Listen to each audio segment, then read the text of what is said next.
भारत की लाइफलाइंस ये होती क्या है?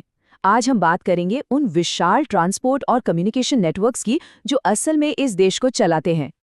अच्छा, कभी सोचा है कि हमारी प्लेट में जो खाना है, जो कपड़े हम पहनते हैं या फिर स्क्रीन पर जो खबर हम देखते हैं, वो हम तक पहुंचती कैसे है? ये सब मुमकिन होता है एक बहुत ही बड़े और कॉम्प्लेक्स सिस्टम की वजह से जो हमारे चारों ओर हर पल काम कर रहा है। और जवाब है एक ऐसे ही सिस्टम के जरिए जो कभी रुकता नहीं। जरा इस तस्वीर को देखिए। ये सिर्फ ट्रैफिक नहीं है, इसे देश की धड़कन समझिए, जहां हर पल लाखों लोग और हजारों टन सामान अपनी अपनी मंजिल की तरफ बढ़ रहा है। और पता है, इन्हीं को कहते हैं हमारे देश की लाइफलाइंस। ये ट्रांसपोर्ट और कम्युनिकेशन नेटवर्क ना बिल्कुल हमारी बॉडी की नसों की तरह हैं, देश की इकोनॉमी की नसें, जो माल, लोग और आइडियाज को एक कोने से दूसरे कोने तक पहुंचाती हैं। तो चलिए देखते हैं इस पूरे सफर में हम क्या क्या देखने वाले हैं। हम जमीन से शुरू करेंगे, सड़कों और रेल की पटरियों को समझेंगे, फिर पानी और आसमान के रास्तों पर चलेंगे, इसके बाद जमीन के नीचे छिपी पाइपलाइंस को जानेंगे और आखिर में बात करेंगे उस अदृश्य जाल की जो हम सबको जोड़ता है, यानी हमारा कम्युनिकेशन नेटवर्क। तो शुरू करते हैं पहले हिस्से से, जमीन से जुड़ाव, यानी भारत की सड़कें और रेल मार्ग, जो इस देश की सचमुची लाइफलाइंस हैं। तो सबसे पहले बात करते हैं सड़कों की। क्या आपको पता है कि इंडिया का रोड नेटवर्क दुनिया में दूसरा सबसे बड़ा है? इसकी टोटल लंबाई है 62 लाख किलोमीटर से भी ज्यादा। जरा अंदाजा लगाइए, कितना विशाल नेटवर्क है ये। अब ये जो इतना बड़ा नेटवर्क है, इसे मोटे तौर पर 3 हिस्सों में बांटा गया है: नेशनल हाईवेज, स्टेट हाईवेज और बाकी दूसरी सड़कें। और सबसे बड़ा हिस्सा, जैसा कि आप देख सकते हैं, अन्य सड़कों का है, जो हमें गांवों और छोटे छोटे शहरों तक जोड़ती हैं। लेकिन इनमें सबसे जरूरी है नेशनल हाईवेज। और बात बहुत दिलचस्प है, ये टोटल सड़कों का सिर्फ 2% है, लेकिन देश का 40% ट्रैफिक इन्हीं पर चलता है। मतलब सोचिए कितना ज्यादा लोड उठाते हैं ये हाईवेज। और इस नेटवर्क को और मजबूत बनाने के लिए कुछ बहुत बड़े प्रोजेक्ट्स भी हैं, जैसे कि गोल्डन क्वाड्रिलेटरल, जो दिल्ली, मुंबई, चेन्नई और कोलकाता को जोड़ता है। फिर है नॉर्थ साउथ कॉरिडोर, जो सीधे श्रीनगर से कन्याकुमारी तक जाता है। और ईस्ट वेस्ट कॉरिडोर, जो असम के सिलचर को गुजरात के पोरबंदर से कनेक्ट करता है। ये प्रोजेक्ट्स सच में समय और दूरी को कम कर रहे हैं।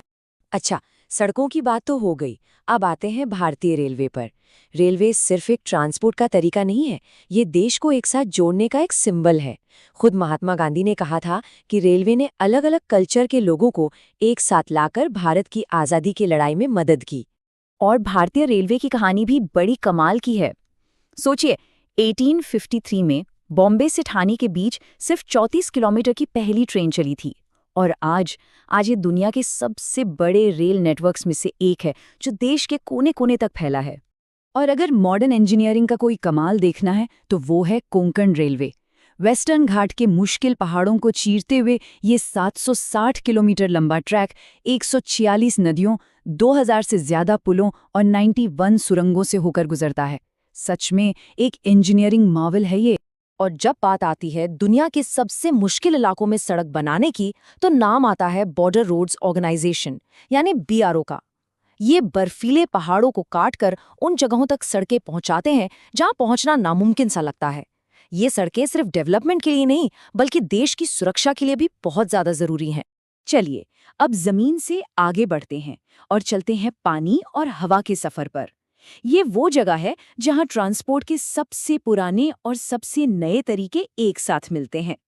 तो पानी से ट्रांसपोर्ट के 2 मेन तरीके हैं भारत में। एक है इनलैंड वाटरवेज, मतलब देश के अंदर नदियों और नहरों में। ये करीब 14,500 किलोमीटर में फैले हैं और डोमेस्टिक कार्गो के लिए सबसे सस्ते पड़ते हैं। दूसरा है ओशनिक रूट्स, यानी समंदर के रास्ते। भारत की 7,517 किलोमीटर लंबी कोस्टलाइन इंटरनेशनल ट्रेड की बैकबोन है।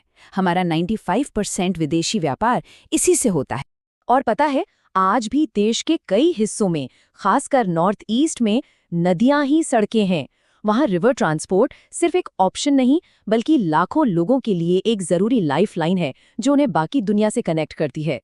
और फिर आता है सबसे तेज तरीका, एयर ट्रांसपोर्ट। इसने तो जैसे दूरियों को ही खत्म कर दिया है। और मजे की बात यह है कि इसकी शुरुआत 1911 में दुनिया की पहली एयरमेल सर्विस से हुई थी, जो इलाहाबाद से नैनी तक गई थी। अब बात करते हैं उन छिपी हुई धमनियों की, यानी पाइपलाइंस की। ये वो नेटवर्क है जो हमें दिखता तो नहीं, लेकिन देश की एनर्जी सिक्योरिटी के लिए बहुत जरूरी है।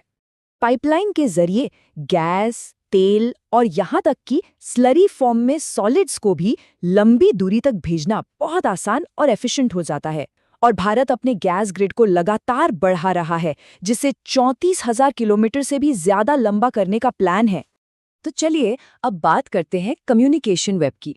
देखिए, अब तक हमने लोगों और सामान के मूवमेंट की बात की, लेकिन एक और मूवमेंट है जो हर सेकंड होता है। वो है इंफॉर्मेशन और आइडियाज का। ये एक ऐसा अदृश्य जाल है जो 1 अरब से ज्यादा लोगों को आपस में जोड़े रखता है। भारत में कम्युनिकेशन के इस पूरे जाल को हम 2 मेन कैटेगरी में बांट सकते हैं। एक है पर्सनल कम्युनिकेशन और दूसरा है पब्लिक कम्युनिकेशन, जिसे हम मास कम्युनिकेशन भी कहते हैं। फर्क बहुत सिंपल है। पर्सनल कम्युनिकेशन मतलब 1-to-1 बातचीत, जैसे कोई लेटर, फोन कॉल या ईमेल। वही मास कम्युनिकेशन का मतलब है 1-to-many, जब एक मैसेज लाखों लोगों तक पहुंचता है, जैसे रेडियो, टीवी या अखबार, जो हमें एजुकेट करते हैं, इन्फॉर्म करते हैं और एंटरटेन भी करते हैं। भारत में मास मीडिया का इवोल्यूशन टेक्नोलॉजी के साथ साथ हुआ है। 1930 में रेडियो क्लब ऑफ बॉम्बे के पहले ब्रॉडकास्ट से लेकर 1959 में टेलीविजन की शुरुआत और फिर 1983 में INSS सैटेलाइट का लॉन्च, हर एक स्टेप ने इस देश को और करीब लाने का काम किया है। तो हमने देखा कि कैसे ये सड़कें, रेल की पटरियां, पानी के रास्ते और कम्युनिकेशन के अदृश्य धागे सब मिलकर भारत को एक साथ बुनते हैं। और ये सब हमें एक बड़े सवाल पर लाकर खड़ा करता है।